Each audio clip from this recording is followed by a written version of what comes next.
I was filling up my gas tank on my way home from my night shift when a woman I had never seen before approached me fast, like she'd been waiting for me. Her eyes weren't angry. They were terrified. She looked around as if someone was watching us. Then she grabbed my arm with a shaking hand. "Don't go home tonight," she whispered. "Stay anywhere else. Please. Your life depends on it." My first instinct was to pull away, but something in her voice froze me. It wasn't dramatic. It was desperate. "I'm Leah Marston, 31 years old. I work as a trauma nurse at St. Augustine Medical Center. I live alone in the house I inherited after my father died 6 months ago. I'm calm under pressure, logical by nature, but in that moment, logic didn't matter. Instinct did." Before I could ask what she meant, the woman leaned in closer. Her voice dropped even lower. "Check your security cameras." My heart skipped. She shouldn't have known I even had security cameras. I only installed them because ever since my father's death, I started noticing small things out of place in the house. Drawers slightly open, a chair moved a few inches, lights left on that I knew I turned off. My mother told me I was just grieving. My neighbor said the house was old, that things settle. My younger brother, Jason, used to joke that I was haunted by my thoughts right before he disappeared and stopped answering my calls. I thought I was being paranoid, but when I pulled out my phone and opened the security app, every camera in my house was offline. The last recording showed my kitchen at 4:03 p.m. A figure, blurry, unidentifiable, stepped through the back door.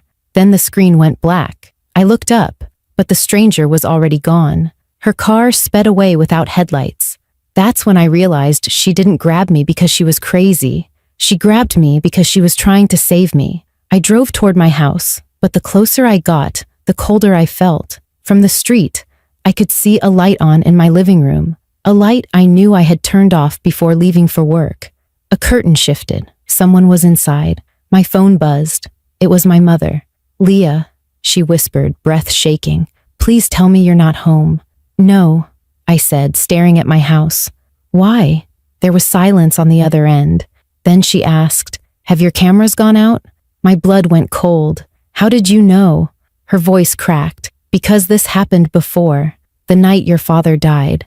I gripped the steering wheel so tightly my fingers went numb. "Mom, what aren't you telling me?" She didn't answer. Instead, she whispered just one sentence. "Leah, this is not the first time someone has been in our house." And that's when I finally understood. This wasn't random. This was personal. The moment my mother said those words, "This is not the first time someone has been in our house," the air in my car turned heavy, as if the oxygen had been replaced by something unbreathable. I pressed my phone closer to my ear. "Mom, what are you talking about? When did this happen?" She inhaled shakily. I could hear movement in the background, as though she was pacing. "Your father never had a heart attack, Leah. The night he died, the cameras were disabled. We found his office ransacked. He was trying to protect something, and they got to him first." A cold wave rolled through me. Who? Who are they?" She didn't answer my question. Instead, she said the one sentence that would change everything. "Whatever you do, don't go inside that house tonight." Then the line went dead. My heart pounded as I stared at my front door in the distance. Every instinct screamed at me to run, but another voice, quieter, stronger, rose inside me. "This is my home. My father died here. I'm not running away anymore." I gripped the steering wheel, trying to steady my trembling hands. I pulled into a nearby parking lot instead of driving into my driveway. If someone was inside, I wasn't going to confront them head on. I needed information first. I opened the security app again. A new alert appeared. "Device reconnected. Basement camera." My breath caught in my throat. I tapped on the feed. At first, it was dark. Then the screen adjusted, revealing the concrete basement floor, scattered with boxes. In the corner, near my father's locked office door, I saw something I hadn't seen in 6 months. A light was on under the door. Someone was in there. Suddenly, a figure walked into view, tall, hooded, moving with familiarity, not caution. This wasn't a burglar searching rooms randomly. This was someone who knew exactly where to go. Fear surged through me, but underneath it was something else. Anger. My father's death had always felt wrong, But every time I brought it up, people told me it was grief talking. They made me question my own instincts. Not anymore. I needed answers. And there was only one person who might have them. I dialed my brother Jason. The call went straight to voicemail. I tried again.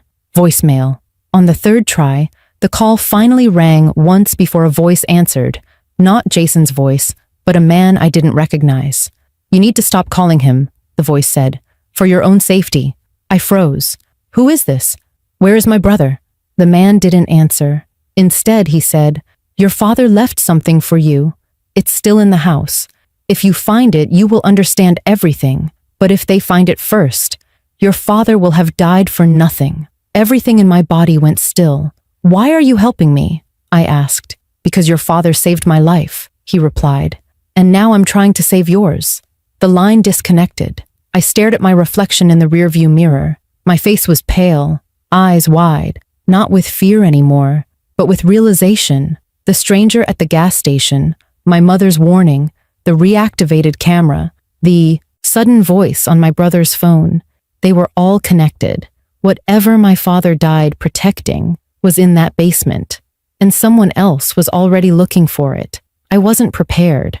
I had no weapon, no backup, but the thought of driving away, pretending none of this was happening, made me feel sick. If I left now, I might never know what really happened to my father, or what my family had been hiding from me my entire life. I took a deep breath, steadying the shaking in my chest. Then I got out of the car. Instead of going through the front door, I moved quietly around the side of the house, stepping carefully through the grass. I stayed low, making sure I wasn't seen from any window. I reached the basement window, the small one by the ground that my father always kept locked. But tonight, it was slightly open. As I crouched beside it, I heard footsteps inside, slow, intentioned. A male voice spoke, muffled, but clear enough to hear. "Check behind the wall panel. The file has to be here." My entire body froze. They weren't burglars. They were searching for something that belonged to my father, something that now belonged to me. That was the moment I made a decision. I wasn't going to run.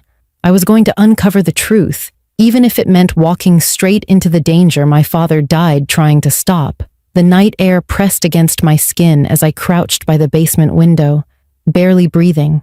From inside, I could still hear the footsteps, calm, deliberate, like the intruders weren't afraid of being caught. That was the most terrifying part. Whoever was in my home believed they belonged there. A floorboard creaked above me, followed by the faint murmur of voices. My heartbeat quickened. I glanced down at my phone, my hand trembling, then slowly activated silent screen recording on the security app, hoping to capture faces, voices, anything. I wasn't going to run anymore. I slid my fingers under the edge of the basement window and lifted it the rest of the way. It made almost no sound, as if it had already been opened earlier that night. I quietly eased myself through the opening and landed softly on the basement floor. The concrete was cold beneath my shoes. The air smelled like dust and old wood. My father's locked office was at the far end of the basement, a heavy oak door with a brass handle. But tonight, it was cracked open, the same office that had been sealed off since his death. I pressed myself against the wall, listening. "It has to be here," a voice said quietly. A man's voice, calm, professional, not panicked like a thief. "Check the drawer. We don't have much time." Another voice responded, lower, sharper. "His daughter was seen at the gas station. If she comes back, we have to act immediately." They were talking about me. My pulse pounded in my ears, but I forced myself to keep calm. I moved slowly along the wall, staying in the shadows, until I could see into the office through the crack in the door. 2 men in suits were inside. They weren't wearing masks or gloves. They were moving with the confidence of people who didn't need to hide because they believed they had authority. One of them was holding a flashlight, scanning the shelves filled with my father's files. The other knelt by his desk drawer, prying it open. Then I saw something I recognized immediately. A black notebook, my father's notebook, the one he always carried, the one he wrote in every night before he died. He never let me read it. He always said, "One day, you'll understand everything, but not yet. And now these men were trying to take it. A surge of anger rose in my chest. Not fear, anger. They had invaded my home. They had lied about my father's death. And now they were trying to erase whatever he died protecting. The man holding the flashlight moved toward the back wall and ran his hand along the wood. It has to be behind here. Marston never kept anything in the open. They're coming tonight. We need to be done. They're coming tonight. My mind raced. Who were they? And why tonight? Suddenly, there was a sound from upstairs. A door closing, a floorboard creaking. The two men froze. They looked at each other. Someone else had entered the house. For a split second, my blood ran cold. Was it my mother? Was it my brother? Was it? No. I heard a voice that stopped my heart. A woman. Firm. Controlled. Familiar. I told you not to come back here. The intruders turned. My mother stood in the doorway. Not trembling. Not afraid. Calm. As if she had expected them. The taller man pointed at her. You were told to stay out of this. You know the protocol. The subject cannot be alerted. Subject, I whispered, stepping back, shock flooding my body. They weren't talking about my father. They were talking about me. My mother's eyes flicked toward the shadows, toward me, just for a fraction of a second. It was enough. She knew I was there. She stepped into the office, closing the door behind her. If you lay a hand on that notebook, she said softly, you'll be dead before you cross the county line. My breath caught. My mother was not the fearful, fragile woman I thought she was. She was part of this. The men hesitated, then slowly put the notebook back on the desk. The taller one spoke. We had a deal. She was never supposed to know. This was supposed to end when he died. My mother took a step closer. Her eyes were cold. It ends when I say it ends. In that moment, everything changed. My world didn't just crack, it shattered. My mother wasn't hiding from the truth. She was the truth, and whatever she had been protecting me from had now come for both of us. I stayed hidden in the shadows just outside the office.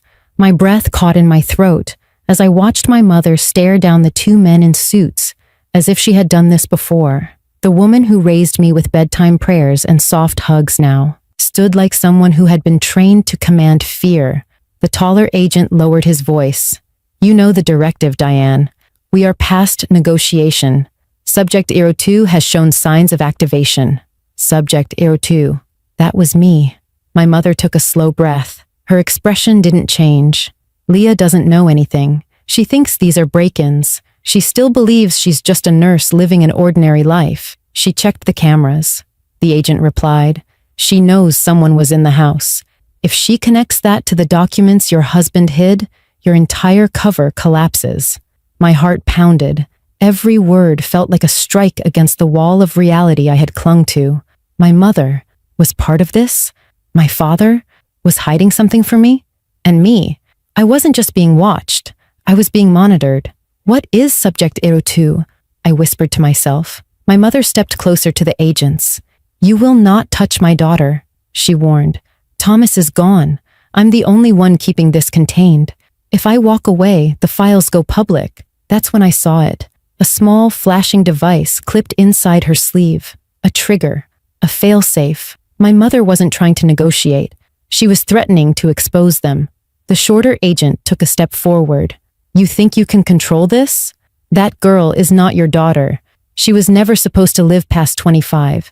She is a national asset with encoded immunosequences that don't exist in the general population. She was made for one purpose.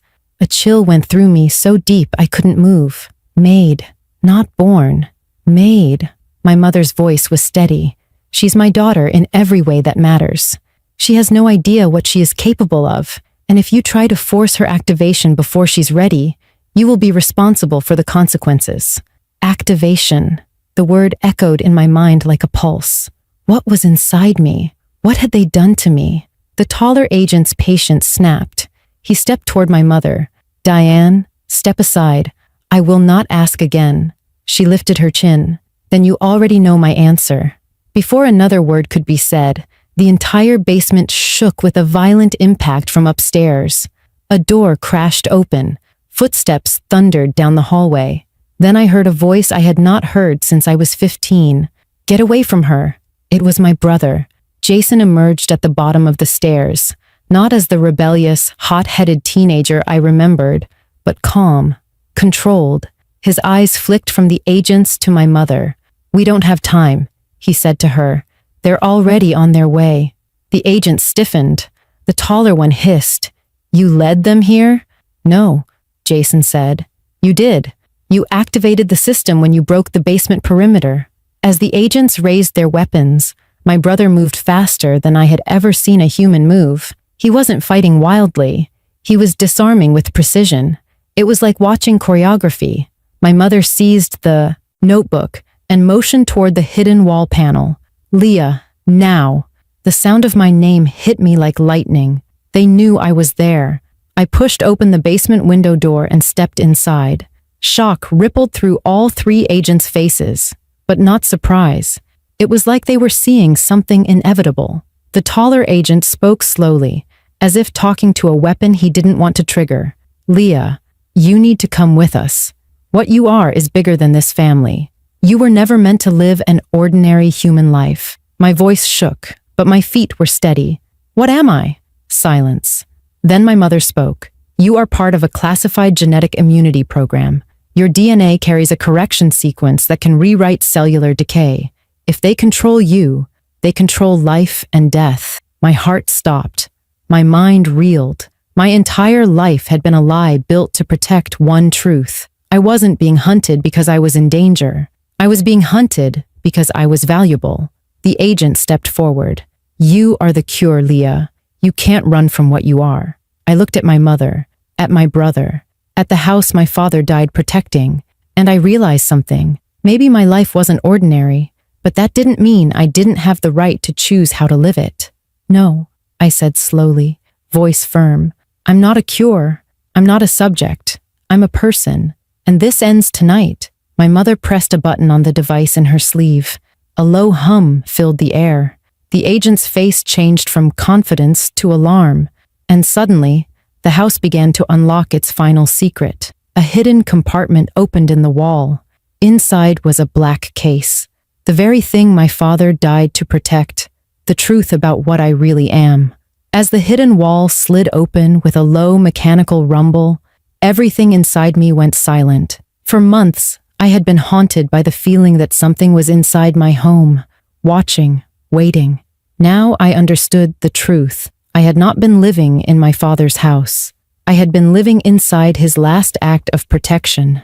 My mother retrieved the black case from the compartment, her hands steady despite the chaos unfolding behind us. Jason stood guard at the door, eyes focused, listening for movement upstairs. The agents were conscious, but restrained. My mother had used some kind of neural suppressant built into the device she triggered. It wouldn't hold them long. I took a slow step toward the black case. My mother turned to me. This contains everything your father died for, she said. Before you open it, you need to understand something.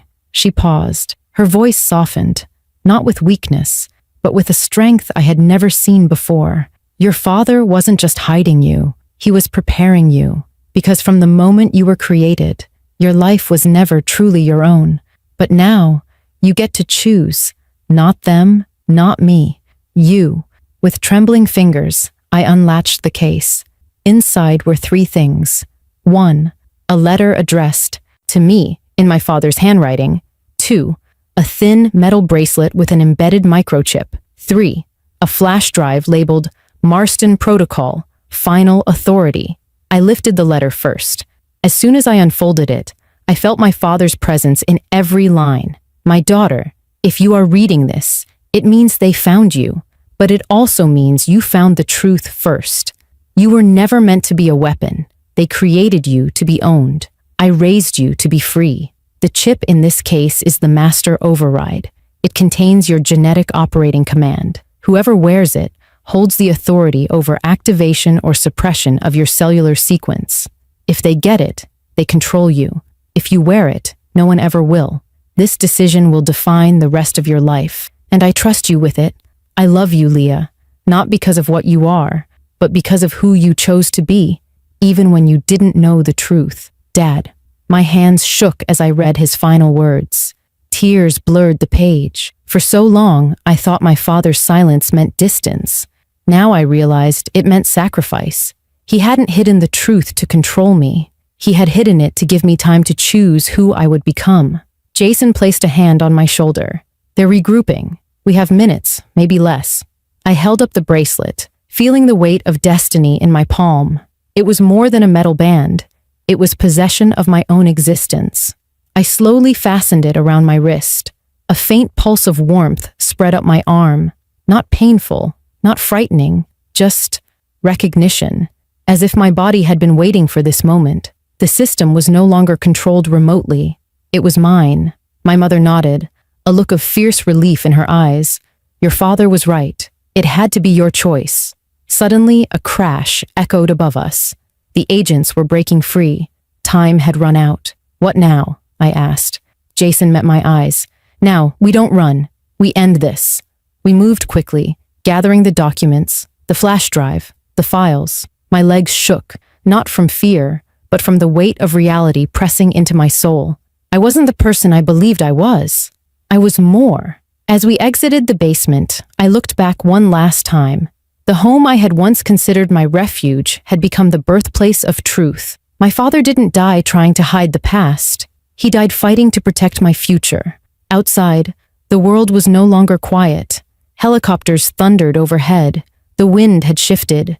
Everything felt alive, like the earth itself knew that something powerful had awakened. As we stepped into the darkness, I was no longer afraid. For the first time in my life, I knew exactly who I was. Not Subject 02, not an experiment, Leah Marston, the only person in the world who owned herself completely. And they were about to learn that I wasn't running. I was rising. If you believe every person deserves the right to choose their own identity, no matter what the world says they are, subscribe now and tell me in the comments where you're watching from. Your voice matters in this story, because this isn't just fiction. It's a warning of what could be next.